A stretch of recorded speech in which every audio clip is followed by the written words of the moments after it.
بسم اللہ الرحمن الرحیم۔ السلام علیکم دوستو، آئی ڈی سٹوریز میں خوش آمدید۔ رسول کریم صلی اللہ علیہ وآلہ وسلم کا ارشاد ہے کہ خدا تعالیٰ نے حضرت آدم علیہ السلام کا پتلا مٹی کے جوہر سے بنایا اور اس میں روح پھونک دی۔ جب اس پتلے میں جان پڑ گئی تو حکم ہوا کہ سب فرشتے اس کو سجدہ کریں۔ سب فرشتوں نے اپنے پروردگار کے حکم کے باموجب سجدہ کیا، لیکن ابلیس نے جو فرشتوں کا استاد تھا اس پر اعتراض کیا اور نافرمانی کا مرتکب ہوا، چنانچہ اس سرکشی کی وجہ سے ہمیشہ کے لیے مالعون قرار پایا۔ پھر خدا کے حکم سے حضرت حوا حضرت آدم علیہ السلام کی بائیں پسلی سے پیدا ہوئی اور دونوں کو جنت کے دل فریب باغوں میں رہنے کا حکم دیا گیا۔ اللہ تعالیٰ نے آدم و حوا علیہ السلام سے کہا کہ جنت کی تمام نعمتیں تمہارے لیے ہیں، لیکن اس درخت کو ہاتھ نہ لگانا جو جنت کے درمیان واقع ہے۔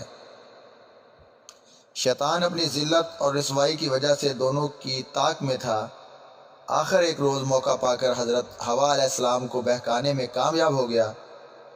حضرت حوا علیہ السلام نے ابلیس کے ترغیب دلانے پر اس درخت کا پھل خود بھی کھایا اور حضرت آدم علیہ السلام کو بھی کھلایا۔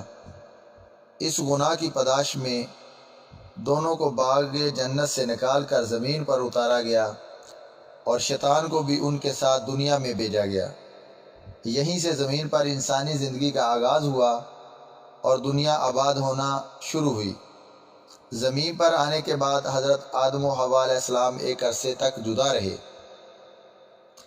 اس وقت تک دنیا میں صرف ایک ہی انسان جوڑا تھا اور حضرت حوا علیہ السلام سے ایک حمل میں ایک لڑکا اور ایک لڑکی جڑواں پیدا ہوا کرتے تھے، اس لیے ایک حمل کے لڑکے کا دوسرے حمل کی لڑکی سے نکاح ہوا کرتا تھا۔ حابیل کے ساتھ پیدا ہونے والی بہن قابیل کے ساتھ والی کی بانسبت زیادہ خوبصورت نہیں تھی، اس لیے قابیل یہ چاہتے تھے کہ اپنے ساتھ پیدا ہونے والی بہن سے نکاح کریں۔ چنانچہ اسی پر دونوں میں جھگڑا ہوا اور پھر حابیل کا ہدیہ قبول ہونے کی وجہ سے قابیل اپنے بھائی کا اور بھی دشمن ہو گیا۔ چنانچہ قابیل نے حابیل کو قتل کر دیا۔ حضرت آدم و حضرت حوا علیہ السلام کو اس کا بہت افسوس ہوا۔ رفتہ رفتہ اور اولاد پیدا ہوئی اور پھر ان کی زندگی میں ہی انسانی نسل بڑھتی چلی گئی۔ حضرت آدم علیہ السلام نے 900 سال کی عمر میں انتقال فرمایا اور اپنے ہم شکل بیٹے حضرت شیش علیہ السلام کو اپنا قائم مقام بنایا۔